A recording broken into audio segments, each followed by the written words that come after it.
March মাসে ঢুকবে নাকি লক্ষ্মীর ভাণ্ডারের টাকা?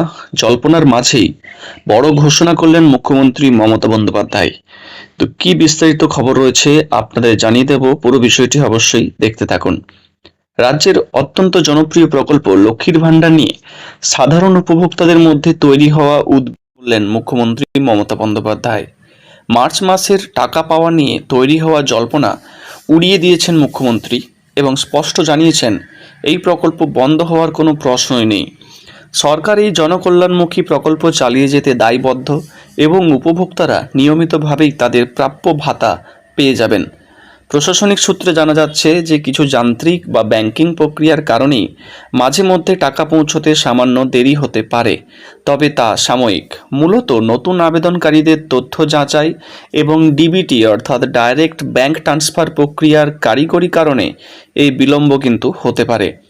মুখ্যমন্ত্রী আশ্বাস দিয়েছেন যে নির্দিষ্ট প্রক্রিয়া সম্পূর্ণ হলেই উপভোক্তাদের ব্যাংক অ্যাকাউন্টে ভাতার টাকা কিন্তু পৌঁছে যাবে। বর্তমানে এই প্রকল্পের অধীনে সাধারণ শ্রেণীর মহিলারা এবং তপশিল জাতি এবং উপজাতিভুক্ত মহিলারা সরাসরি তাদের অ্যাকাউন্টে টাকা পাচ্ছেন। রাজ্য সরকারের পক্ষ থেকে জানানো হয়েছে যে এই ভাতা নিয়ে আতঙ্কিত হওয়ার কোনো কারণ নেই। সংসারের খরচ সামলাতে এই প্রকল্পের গুরুত্ব বিবেচনা করে দ্রুত টাকা পাঠানোর ব্যবস্থা কিন্তু করা হচ্ছে। তো আপনারা অবশ্যই এই মাসের যে টাকা সেটা পেয়ে গেছেন কিনা অবশ্যই কমেন্ট সেকশনে কমেন্ট করবেন। ভিডিওটি ভালো লাগলে লাইক করতে ভুলবেন না। আর আপনি কোন জেলা থেকে ভিডিওটি দেখছেন অবশ্যই কমেন্ট সেকশনে